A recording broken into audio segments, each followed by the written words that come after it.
ગુરુવારે યોજાનાર જસદણ વિધાનસભાની પેટા ચૂંટણીના મતદાનને લઈને પોલીસ દ્વારા સઘન સુરક્ષા બંદોબસ્ત ગોઠવી દેવામાં આવ્યો છે। મતદારો નિર્ભયપણે મતદાન કરી શકે અને કાયદો વ્યવસ્થાની સ્થિતિ જળવાઈ રહે તે માટે પોલીસ સજ્જ બની ગઈ છે। બીજી તરફ આજે સાંજે ચૂંટણી સ્ટાફ મતદાન મથકોનો કબજો સંભાળી ચૂંટણીની કામગીરી હાથ ધરશે।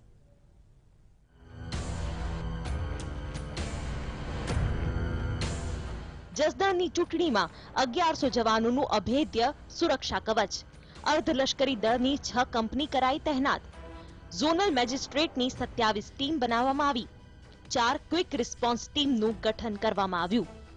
જસદણની પેટા ચૂંટણીને આડે ગણતરીના કલાકો બાકી રહ્યા છે ત્યારે પોલીસે પણ સુરક્ષા વ્યવસ્થા માટેની તૈયારી પૂર્ણ કરી દીધી છે।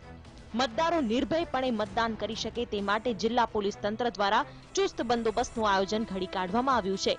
જિલ્લા પોલીસ વડાનું માનીએ તો જસદણની પેટા ચૂંટણીમાં પોલીસના 306 તથા ગૃહ રક્ષક દળના 311 જવાનો ફરજ બજાવશે।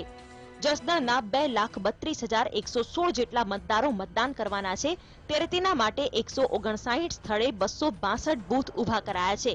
તે પૈકી 72 સ્થળોના 126 બૂથમાં સુરક્ષાની વિશેષ તકેદારી રાખવામાં આવનાર છે।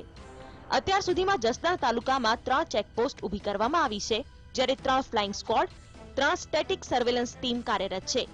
કેન્દ્રીય અર્ધલશ્કરી દળની 6 કંપની જસદણ ખાતે ફાળવવામાં આવી છે। આ કંપનીમાં 540 જવાનો છે।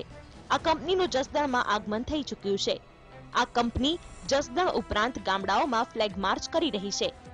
ચૂંટણી પૂર્ણ થયા બાદ 5 કંપની રવાના થશે જ્યારે 1 કંપનીને હવાલે સ્ટ્રોંગ રૂમ મૂકવામાં આવશે। કેન્દ્રીય અનામત પોલીસ દળની 1 મહિલા કંપની પણ અહીં તહેનાત કરવામાં આવી છે। ઉલ્લેખનીય છે કે મતદાનના દિવસે જિલ્લા પોલીસ વડા ઉપરાંત 2 ડીવાયએસપી કક્ષાના અધિકારીઓ નિરીક્ષણ કરતા રહેશે। વિશેષ તકેદારીવાળા સ્થળો પર 6 પોલીસ, 4 હોમગાર્ડ અને અર્ધલશ્કરી દળના 2 હાફ સેક્શન ગોઠવવામાં આવશે। પોલીસે દાવો કર્યો છે કે લોકો ભય રાખ્યા વિના મતદાન કરી શકે તે માટે તમામ પગલાં લેવાયા છે। હવે જોવું રહ્યું કે મતદારો મતદાન માટે કેટલો ઉત્સાહ બતાવે છે। મોહિત ભટ્ટ, TV9, રાજકોટ।